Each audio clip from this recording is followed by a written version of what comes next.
இன்றைக்கி நம்ம பார்க்க போகிற இஷ்யூ டாபிக் என்னென்னா தமிழ்நாடு டிவிஷன் மாநில பிரிவு.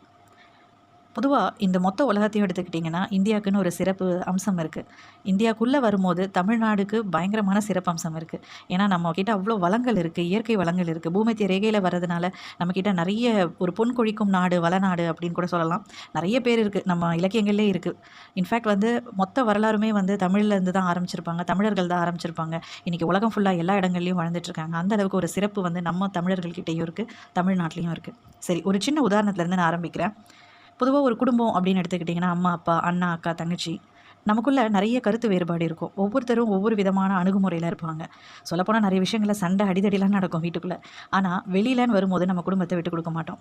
கரெக்டாக? இது எல்லாருக்கும் இருக்கிறது தான். அதே மாதிரி தாங்க நம்ம தமிழ்நாட்டில் எத்தனையோ வகையான ஜாதிகள் இருக்குது, எத்தனையோ வகையான மதங்கள் இருக்குது. ஆனால் நம்ம எல்லாருக்குமே அவங்கவுங்களுக்கு அவங்கவுங்க மதம், அவங்கவுங்களுக்கு அவங்கவுங்க ஜாதிகள் பெருசாக தெரியலாம். ஆனால் கருத்து வேறுபாடுகளும் வரலாம், சண்டையும் வரலாம். ஆனால் தமிழகத்துக்கு, தமிழனுக்கு ஒரு பிரச்சனை அப்படின்னா நம்ம அடுத்த வினாடி எல்லாம் ஒன்று கூடுவோம், அந்த பிரச்சனையை சால்வ் பண்ணுவோம். இதுக்கு ஒரு பெஸ்ட்டு உதாரணம் என்ன அப்படின்னா, நம்ம எல்லாருக்குமே தெரியும் ஜல்லிக்கட்டு போராட்டம். மொத்த உலகமே ரொம்ப ஆச்சரியத்தோடு திரும்பி பார்த்த ஒரு பெரிய சம்பவம் அது. வரலாற்றிலே பொறிக்கப்பட வேண்டிய ஒரு சம்பவம்னா அது ஜல்லிக்கட்டு தான். தென் மாவட்டங்களில் நடக்கக்கூடிய கலாச்சாரம் ஜல்லிக்கட்டு திருவிழா. அந்த விழாக்காக சென்னையில் மெரினா பீச்சில் இளைஞர்கள் எல்லாம் ஒன்று சேர்ந்து, சொல்லப்போனால் சின்ன குழந்தைங்களும் சரி, பெரிய வயசானவங்க வரைக்கும் எல்லாருமே, வயசு வித்தியாசம் இல்லாமல் எல்லாருமே இறங்கி போராடினாங்க. ரொம்ப அமைதியான முறையில் போராடினாங்க. அதில் நம்ம வெற்றியும் அடைஞ்சிட்டோம். அந்தளவுக்கு நம்மக்கிட்ட ஒற்றுமை இருக்குங்க. இதுதாங்க நிறைய பேருக்கு கண்ணை உறுத்துது போல். நம்ம ஒன்றா இருக்கும்போதே நிறைய பிரச்சனைகள் நம்மளை சுற்றி நடந்துகிட்ருக்கு. உங்கள் எல்லாருக்குமே தெரியும், இப்போ சமீப காலமாக ஆப்ரேஷன் கொரோனா ரொம்ப சக்ஸஸ்ஃபுல்லாக போயிட்டுருக்கு. இது பல வகையில் நம்ம பார்வையில் பார்க்கும்போது ஒவ்வொரு தரப்பினர்கிட்டேருந்து வரக்கூடிய ஒரு சந்தேகங்கள் தான். அதை தான் நம்ம இப்போ முன் வச்சு பேசிகிட்ருக்கோம் வீடியோவில். சில இடங்களில் கருத்துக்கள் எப்படி வருது அப்படின்னா, பாப்புலேஷன், மக்கள் தொகையை குறைக்கிறதுக்காக ஏற்பட்ட ஒரு இதுவாக இருக்கலாம் அப்படின்னு கூட சொல்லப்படுது. ஒரு சில நேரம் யோசித்து பார்க்கும்போது ஆக்சிஜன் பற்றாக்குறை, அதாவது வளநாடு, செழிக்கும் நாடு அப்படின்னு சொல்லிட்டு இருக்கோம். ஆனால் இன்றைக்கி பார்த்திங்கன்னா நம்ம அந்த காற்றுக்கே பஞ்சம் வந்துருச்சு. ஸோ இதெல்லாம் திட்டமிட்டு நடக்கப்படுற சதியான்னு தெரியல. ஒரு பக்கம் 5Gயில் நெதர்லாண்டில் டெஸ்ட் பண்ணும்போது நிறைய பறவைங்க இறந்துருச்சு. அதையும் மீறி 5G வரப்போகுது. ஒரு பக்கம் ஃபார்மர் ப்ரொட்டஸ்ட் டெல்லியில் ரொம்ப நாளாக நடந்துட்டு இருந்தது. சொல்லப்போனால் அவங்க மாஸ்க் எதுவுமே போடலை, ஒன்றா தான் இருந்தாங்க. அவங்களுக்கு எந்த நோய் தொற்றும் வரல. இப்போ ரீசெண்டாக இந்த ஒரு நாள் முன்னாடி, 2 நாள் முன்னாடி நடந்த விஷயம், மூடப்பட்ட ஸ்டெர்லைட்டை திரும்பவும் சீலை எடுத்து ஓப்பன் பண்ணி திறந்துட்டாங்க. இப்போ யோசிச்சு பாருங்கள், 13 பேர் காவு வாங்கினா அந்த ஒரு சம்பவம், அதுக்கு பதிலே வரல. ஆனால் அவங்க ஸ்டெர்லைட் ஓப்பன் பண்ணிட்டாங்க. கேட்டால் நாங்கள் ஆக்சிஜன் தயாரிக்க போகிறோன்றாங்க. சரி, நல்ல விஷயம் தான். இதை இப்படி சொல்லி நம்ம வாயை அடைச்சிடுறாங்க, ஆக்சிஜன் தயாரிக்க போகிறோன்னு. பட் உண்மையாகவே அவங்க ஆக்சிஜன் தான் தயாரிக்கிறாங்களா, இல்லை பழையபடி காப்பர் தயாரிக்கிறாங்களா அப்படின்னு அங்கே உள்ள என்ன மேனுஃபேக்சர் பண்ணுறாங்கன்னு நம்ம வெளியிலேருந்து நம்மளுக்கு தெரியாது. ஸோ இந்த மாதிரி கவர்மெண்ட் என்ன முன்வைக்கிறாங்க அப்படின்னா, நாங்கள் மாநிலங்களை பிரித்தோம் அப்படின்னா உங்களுக்கு நிறைய வசதிகள் தரோம், நிறைய இன்ஃப்ராஸ்ட்ரக்சர் ஃபெசிலிட்டிஸ், ஜாப் ஃபெசிலிட்டிஸ் இதெல்லாம் தரோம் அப்படின்னு முன்வைக்கிறாங்க. சரி, இது ஒரு பக்கம் இருக்கட்டும். முதல்ல நம்ம மொத்த இந்தியாவிலுமே பார்த்திங்கன்னா அந்த காலத்தில் சேர சோழ மன்னர்கள் ஆட்சி செஞ்சாங்க. இமய முதல் குமரி வரை அது எல்லாமே நம்மளோட நாடு தான். வடவேங்கடம் எடுத்துக்கிட்டிங்கன்னா வடக்கில் இருக்கக்கூடிய பாலைவனம். ஆந்திர பிரதேஷில் பார்த்திங்கன்னா கிருஷ்ணா நதிக்கரை வரைக்கும். தமிழில் கரும்பெண்ணை அப்படின்னு சொல்லுவாங்க. அதுக்கப்புறமா கர்நாடகா எடுத்துக்கிட்டிங்கன்னா பாட்கள், செருப்பாழி, இந்த மாதிரி நிறைய விஷயங்கள் சொல்லிகிட்டே போகலாம். இந்த மாதிரி நிலங்கள் நிறைய நிலங்கள் நம்ம மாநிலத்தை விட்டு பிற மாநிலங்களுக்கு நம்ம விட்டுட்டோம். சோழ வரலாறு 13ஆம் நூற்றாண்டில் அழிஞ்சு போச்சு. பாண்டியர்கள் வரலாறு 14ஆம் நூற்றாண்டில் அழிஞ்சு போச்சு. சேர வரலாறு, இந்த மாதிரி ஒவ்வொரு வரலாறுமே நம்மளை விட்டு போய்கிட்டே இருக்குது. இது மட்டுமா? இதை தாண்டி இன்னும் கமா போட்டு நம்ம பிரச்சனைகளை சொல்லலாம். இங்கேருந்து வளங்களை சுருட்டி கொண்டுட்டு போகிறாங்க. சமீபத்தில் நிறைய ஒரு பெரிய கல் லாரியில், ட்ராலியில் வச்சு கொண்டுட்டு போனாங்க. எத்தனையோ நாட்கள் அதை நகர்த்தி கொண்டுட்டு போனாங்க. நம்ம எல்லாருக்குமே தெரியும், மேற்கு தொடர்ச்சி மலை அழகான ஒரு மலை. அங்கே நியூட்ரினோ ப்ராஜெக்ட் வரப்போகுது, மீத்தேன் பிரச்சனை, 8 வழிச்சாலை, கமா எக்ஸெட்ரா, இந்த மாதிரி சொல்லிகிட்டே போகலாங்க. அவ்வளோ விஷயம் இருக்குது. இது மட்டுமா? காடுகள் அழிச்சு அந்த இடத்துல ரிசார்ட்டு, ரெஸ்டாரண்ட்டு, ஹோட்டல்ஸு, லாட்ஜு, அங்கே இருக்கக்கூடிய விலங்குகளை டிஸ்டர்ப் பண்ணுறதுக்காகவே இது பண்ணுறாங்க.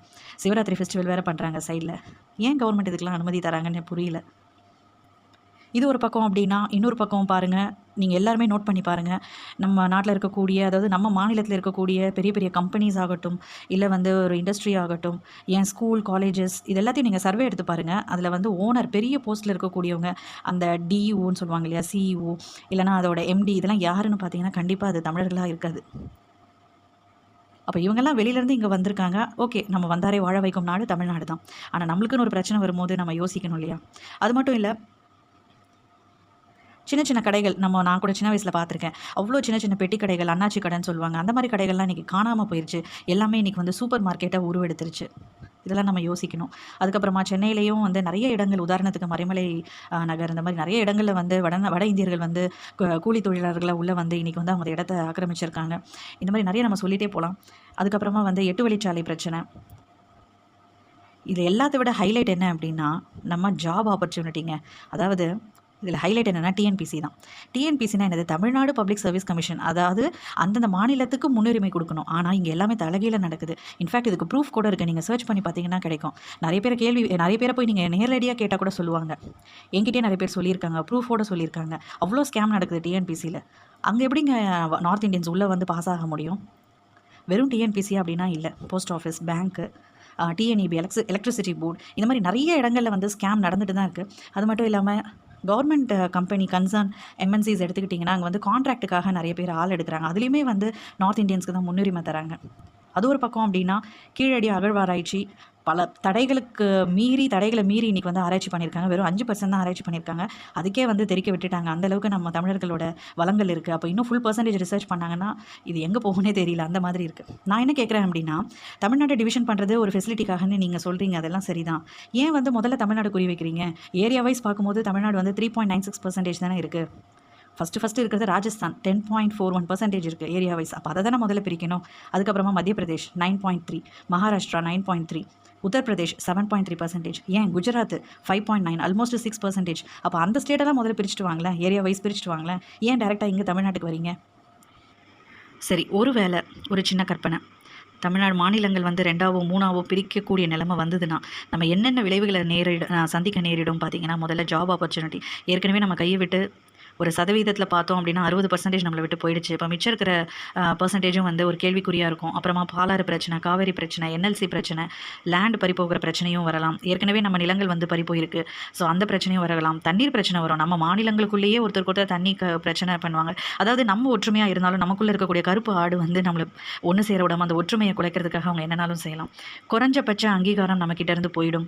பொருளாதார வளர்ச்சி குறையும். முக்கியமாக அரசியல் பலம் வந்து ரொம்பவே குறைஞ்சு போயிடும். ஸோ இந்த மாதிரி நிறைய விஷயங்கள் நம்ம சொல்லிகிட்டே போகலாம். கடைசியில் நம்ம யாரோ ஒருத்தவங்களுக்கு அடிமையாக இருக்கக்கூடிய நிலைமை வந்தாலும் ஆச்சரியப்படுறதுக்கு இல்லை. ஒரு சின்ன உதாரணங்க, நீங்கள் ஒன்றும் இல்லை, நெட்டில் போய்ட்டு யுகோஸ்லேவியான்னு அடிச்சு பாருங்கள். அந்த யுகோஸ்லேவியாவோட வரலாறு தயவு செஞ்சு கொஞ்சம் டைம் ஸ்பெண்ட் பண்ணி படிங்க. இன்றைக்கி அது காணாமல் போயிடுச்சுங்க, மேப்லேயே இல்லை இன்றைக்கி. அந்த அளவுக்கு அங்கே ஒரு பிரச்சனை நடந்து சின்னதாக இப்போ நீங்கள் படத்தில் பார்த்துட்டு இருக்கிறது பாருங்களேன். அந்த நிலம் வந்து கொஞ்சம் கொஞ்சமாக சுருங்கி கடைசியில் அது எல்லாமே போயிடுச்சு. இது வெறும் யுகோஸ்லேவியாவா அப்படின்னா இல்லைங்க, சோவியத் யூனியனுக்கும் இதே பிரச்சனை ஏற்பட்டுச்சு. அதையும் நீங்கள் நெட்டில் சர்ச் பண்ணி பார்த்தீங்கன்னா உங்களுக்கு புரியும். இது எல்லாமே நம்மளுக்கு ஒரு உதாரணம் தான். இந்த மாதிரிலாம் நடந்திருக்கு. அப்போ வந்து நம்மளுக்கு அந்த மாதிரி நடக்காதுன்னு என்ன நிச்சயம்? நம்ம பாசிட்டிவாக பேசணும் தான், நான் இல்லைன்னு சொல்லலை. ஆனால் இன்னொரு பக்கமும் நம்ம யோசிச்சு பார்க்கணும். யுகோஸ்லேவியாவுக்கு நடந்த பிரச்சனை, சோவியத் யூனியனில் நடந்த பிரச்சனை, ஏன் அதெல்லாம் விடுங்க, நம்ம இலங்கை ஈழத்து சகோதரிகளுக்கு ஏற்பட்ட பிரச்சனை நம்மளால் என்னங்க செய்ய முடிஞ்சுது? நம்ம ஒற்றுமையாக இருக்கும்போதே நிறைய விஷயங்கள் வந்து நம்மளால் ஒன்று சேர்ந்து அதுக்குண்டான தீர்வை வந்து கொண்டுட்டு வர முடியல. அப்போது நம்ம மாநிலங்களை பிரிக்கும் போது முதல்ல நம்ம ஒன்று சேர்றதே கஷ்டமாக போயிடும். அது மட்டும் இல்லை, நீங்கள் வந்து காணாமல் போன தேசங்கள் அப்படின்னு ஒரு புக்கு நெட்டில் போட்டு சர்ச் பண்ணி பாருங்கள். அந்த புக்கை உங்களுக்கு வாய்ப்பு கிடைக்கும் போது, நேரம் கிடைக்கும் போது தயவு செய்து அதை படித்து பாருங்கள், உங்களுக்கு புரியும். இதை தவிர நிறைய அறிவியல் அறிஞர்கள் வந்து குணா ஐயா, விக்டர் ஐயா, ஒரிசா பாலு ஐயா, இவங்க எல்லாருமே வந்து நம்ம தமிழ் சமூகத்துக்கு கிடைச்ச ஒரு பெரிய பொக்கிஷம். அவங்க சொன்ன விஷயங்கள் எல்லாத்தையுமே நீங்கள் நெட்டில் பார்த்தீங்கன்னா உங்களுக்கு புரியும். ஸோ இவ்வளோ வளங்கள் இருக்குங்க நம்மக்கிட்ட. நம்மளை வந்து அதாவது சில பேர் வந்து இப்படி கருத்து வைக்கலாம், பிரிச்சா ஃபெசிலிட்டிஸ் வருமே அப்படின்னு சொல்லிட்டு. சரிங்க, ஒன்றா இருக்கும் போதே எங்களுக்கு வந்து நம்மளோட உரிமையை வந்து நம்மளால் தட்டி கேட்க முடியல. இருக்கிற வளர்ச்சி போதும், எங்களுக்கு புதுசாக எந்த வளர்ச்சியும் வேணாம், நாங்கள் ஒன்றா இருக்கிறோம் அப்படின்னு தான் சொல்கிறோம். ஸோ விழித்துக்கொள்வோம். ஜல்லிக்கட்டு 2.0 வந்தால் கூட பரவாயில்ல, தயவு செஞ்சு விட்டுறாதீங்க. ஒற்றுமையே பலம். ஒரு பஞ்சாப் அப்பா, 60 வயசு இருக்கும் அந்த அப்பாவுக்கு. அவர் வந்து சொல்லியிருக்காரு ஒரு தடவை, இது ஒரு நண்பர் என்கிட்ட பகிர்ந்துக்கிட்ட விஷயம். இந்தியாவுக்கு வந்து சொந்தக்காரர்கள் யாருன்னா தமிழர்கள் தான். ஏன்னா அவங்க அந்தளவுக்கு நம்பிக்கையானவர்கள். ஆனால் பாவம் அவங்க வந்து ஏமாற்றப்படுகிறார்கள் அப்படின்றாங்க. ஸோ இது ஒரு சின்ன குறிப்பு தான். மாநிலங்கள் பிரிஞ்சால் நம்மளோட தமிழ் இனம், மொழி, கலாச்சாரம், வரலாறு எல்லாமே அழிய வாய்ப்பு இருக்குது அப்படிங்கிறது தான் நம்ம இன்றைக்கி வீடியோவில் பார்த்தோம். ஒருவேளை மாநிலங்கள் பிரிஞ்சு இது எல்லாமே நடக்காமல் பாசிட்டிவாக நல்ல விஷயங்கள் நடந்தால் இறைவனுக்கு நன்றி. சரி நண்பர்களே, நம்ம அடுத்த வீடியோவில் வேறு டாபிக் எடுத்து பார்க்கலாம். தேங்க்யூ.